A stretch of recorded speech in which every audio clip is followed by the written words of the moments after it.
pakviesti kanauninką žemaitį. I'm sorry, we are taking on the program on the calendar. Taigi prašom kanauninką žemaitį. Tema labai įdomi Lietuvos, tai krikštas tautinė dalyvasime į vakarus. Ar tai ne mūsų klaida?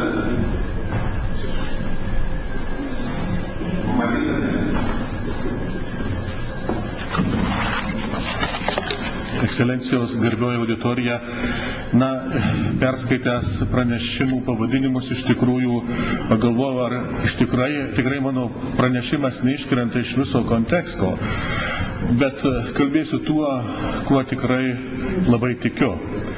Lietuvos krikštas valstybės apsisprendimas už vakarų Europą, už sąjungą su vakarų Europos valstybėmis. Krikščionybė atėjus į Lietuvą padėjo tuos pamatus, ant kurių šiandien statoma moderni Lietuvos valstybė. Krikščionybė į Lietuvą atėjo gana vėlai.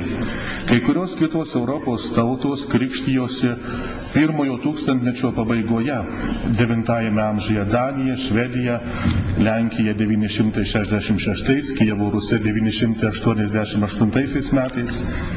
Tada misionieriams nepavyko atnešti krikščionybės į lietuvių ir aplinkinių baltų genčių žmonės, į jų širdis. Gaila, bet jie turėjo sustoti prie pat Lietuvos. Vėliau krikščioniškos misijos į Lietuvą vyko iš Skandinavų, Danijos, Švedijos, Lenkijos, Vokiečių. Vidurinių amžių lietuviai, pradėdami savo istorinį gyvenimą, pirmiausia susidūrė su rusais. Netgi kūrėsi savotiška lietuviškai rusiška Lietuvos valstybė, apimanti didelius užkariautus slavų plotus. Taigi pagrindiniai kontaktai buvo kariniai susirėmimai, išprovokuoti tiek iš vienos, tiek iš kitos pusės. Nuolatinės kovos baltų gentis jungia ir su vakariniais kaimynais. Pats šių artimiausių rytinių kaimynų Kijevo slavų krikštas vyko maždaug tuo metu, kai prasidėjo pirmosios prūsų ir jotvingių genčių misijos, kurias vykdė vakarų bažnyčia. Neaptinkame ir aiškių misijų pėdsakų minėtose pagonių gentyse, kurias būtų vykdę iš Konstantinopolio krikštą priėmusių tautų misionieriai. Iš tikrųjų, rytų bažnyčioje, bizantiškoje bažnyčioje misijoms vadovavo pasaulietinė valdžia, imperatorius. Negalima pamiršti ir to, kad anot Zenono Ivinskio, mūsų istoriko, pasikrikštiję Kijevo Rusijos slavai nebuvo tos kultūrinės aplinkos žmonės, į kurią orientavosi pagonys lietuviai, tai būtent į vakarų Europos valstybių kultūrą. Lietuviams valdovams irgi buvo svarbu, kas po krikštų atsidurs Lietuvos bažnyčios hierarchijos viršūnėje ir kokios politinės naudos iš to bus galima tikėtis. Be abejo, valdovai norėjo save labiau susijęti su stipresniais vakarais. Istorikas Antanas Kučinskas teigia, Lietuvą lietė dvi krikščioniškos rovės – vakarų ir rytų. Vakarų bažnyčios misijos buvo atkaklios ir visokiomis priemonėmis bandė Lietuvą patraukti krikščionybėn. Tuo tarpu rytų bažnyčia, sustingusi savo formose ir giliau neįsisąmoninusi į turinį, neparodė jokio misijinio užsimojimo, nes nors Lietuvoje dirva jau tam buvo plati ir veikimo sąlygos palankios. Todėl visos pastangos Lietuvą apkrikštyti ėjo ne iš rytų, bet iš vakarų, nes vakarų pasaulyje atrodė, kad jis yra įpareigotas nešti krikščionybę į Lietuvą. Todėl jis uoliai dėjosi į kryžiaus žygius, kuriuos prieš Lietuvą organizavo kryžiuočių ordinas. Betgi Lietuvai buvo politiškai nesunku ir naudinga jungti su rytų slavais. Pagonys lietuviai turėjo geras sąlygas pažinti bizantiškąją krikščionybę. Netgi karaliaus Mindaugo sūnus Vaišvilkas buvo stačiatikis. Vis dėlto Mindaugas buvo pakrikštytas ne pagal bizantiškąsias, bet pagal Romos apeigas. Jis priėmė krikštą su savo kitais sūnumis, žmona ir visų būriu savo šalininkų. Popiežius Inocentas IV čia įkūrė pirmąją Lietuvos Lotynų apeigų vyskupija. Tačiau pagoniškoji partija nugalėjo krikščionybę ir vėl eilei dešimtmečių misijos tarsi sustojo Lietuvoje. Po Mindaugo Lietuva patyrė vidaus kovas ir suirutę, slaviškuose kraštuose prarado savo politinę įtaką, nepalankiai plėtojosi kariniai santykiai su Kryžiuočių ordinu. Ordinas 1291 metais užėmė didesnę Žemgalos teritoriją. Valstybė prarado ankstesnį savo įvaizdį. Netgi Lietuvos valdovo sostas ėjo iš rankų į rankas ir tik tai 1293 metais valdovo institucija pasidarė pastovesnė. Taigi ir krikšto idėja nebuvo puoselėjama, jie atgimė tik po keletos dešimtmečių.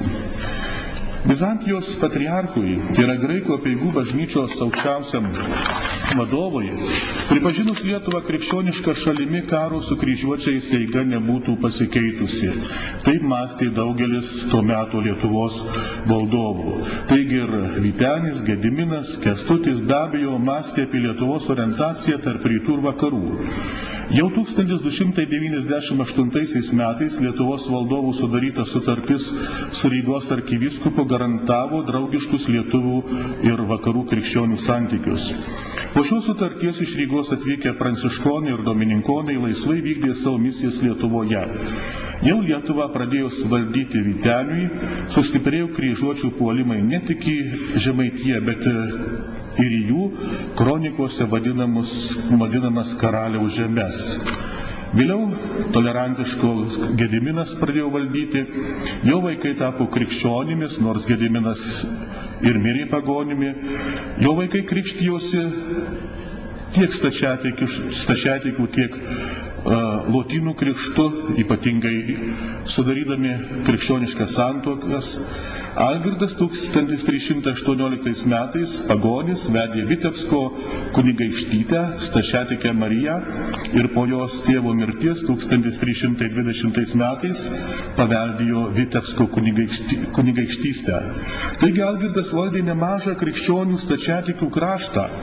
Būdamas tolerantiškas, jis netgi savo vaikus leido krikštyti stačiatikių krikštu. Tapęs didžiuoju Lietuvos kunigaikščiu, Algirdas nesistengė demonstruoti savo palankumo krikščionims. Betgi mirus kunigaikštieniai Marijai, Algirdas vedė Tverės kunigaikštytę Julijoną, kuri taip pat buvo stačiatikė. Tačiau šios santuokos gimusius vaikus kunigaikštis auklėjo pagal senasias pagoniškasias apeigas. O jo sūnūs tapdami Rusų sričių kunigaikščiais ir dukterys ištekėjusios už kunigaikščių stačiatikių priimdavo stačiatikybę. Pats Algirdas Lietuvai priklausančiuose rusiškuose kraštuose įkūrė metropoliją ir stačiatikių metropoliją ir metropolitą apgyvendino Kijeve. Vis dėlto pats Algirdas netapo stačiatikiu, mirė pagonimi. Vėliau Algirdo brolis Kęstutis, kuris laikomas senosios pagoniškos religijos gynėjų, taip pat buvo tolerantiškas tiek stačiatikių, tiek Romos katalikų tikintiesiems. Istorikas Paulius Rabikauskas tiksliai apibendrina nagrinėjimą problemą. Antrojoje 14 amžiaus pusėje Lietuvos krikšto reikalas jau buvo visiškai pribrendęs. Lietuva likusi Europoje savotiška ir vienintelė pagonybės sala, apsupta vis labiau įsitvirtinančių krikščioniškų valstybių, iš pietų ir šiaurės kryžiuočiai, iš pietryčių katalikiškoji Lenkija, iš rytų pravoslaviškoji Maskvos didžioji kunigaikštystė, nebegalėjo atsispirti tiek iš kaimynų einančiam spaudimui, tiek apskritai prieš visos Europos opiniją. Ir štai 14 amžiaus pabaigoje didysis kunigaikštis Jogaila, jo broliai, pusbrolis Vytautas ir didžioji didikų dalis pasikrikštyje, Jogaila pasikrikštyjęs Krokuvoje, į Vilnių atvyksta 1387 metų pradžioje ir čia prasideda krikštas. Pats Jogaila moko žmonės poterių, organizuoja krikštą, tuo pabrėždami Lietuvos valdovai, kad tautos krikštas yra tos pačios tautos reikalas.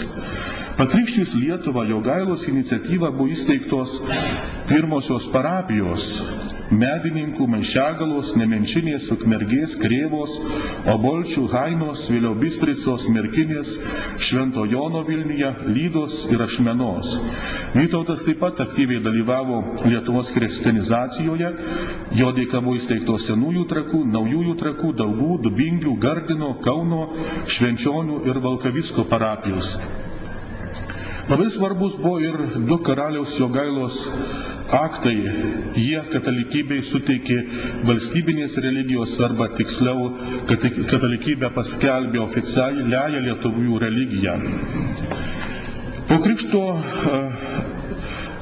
taigi norėčiau čia tiesiog sustoti ir pabrėžti, kad tas Lietuvos krikšto aktas, Lietuvos tapimas krikščioniška valstybė, tai buvo pamatas, ant kurio šiandien statoma moderni krikščioniška Europos Sąjungoje Lietuvos valstybė. Tai krikštas tapo pamatu tam, ką mes šiandien statome. Po Lietuvos krikšto didelę reikšmę krašto ir bažnyčios gyvenimui turėjo karaliaus Jogailos suteiktos privilegijos Vilniaus vyskupui, Vilniaus miestui ir bajorams. Vilniaus vyskupui padovanoti žemės ir nekilnojamas turtas. Taip pat prasidėjo čia luomų formavimasis, miestams teikiamos Magdeburgo teisės, taigi pradeda klestėti ekonomika, sparčiai vystosi švietimas. Apibendrinant galima teikti, kad lotyniškasis, ne bizantiškasis krikštas Lietuvos ir didžiojo kunigaikščio Jogailos ir jo artimųjų buvo ne tik religiniais motyvais grįstas siekinys, bet ir valstybinės politikos rezultatas. Jogailai buvo siūlomas krikštas ir iš Bizantijos, nes jo motina buvo stačiatikė, bet jis pasirinko lotyniškąjį krikštą, kurio dėka kraštas tapo vakarų Europos šalimi. Lygiavertė partnerė ar netgi konkurentė kitoms jau seniai krikščionybę priėmusioms tautoms, tiek ekonominėje, tiek politinėje, tiek karinėje srityse. Taigi, per lotyniškąjį krikštą Lietuva nusimetė, nors ir senai, nors ir neblogai pasiūta, bet jau išauktą pagoniškąjį rūbą ir apsivilko nauju krikščionišku apdaru.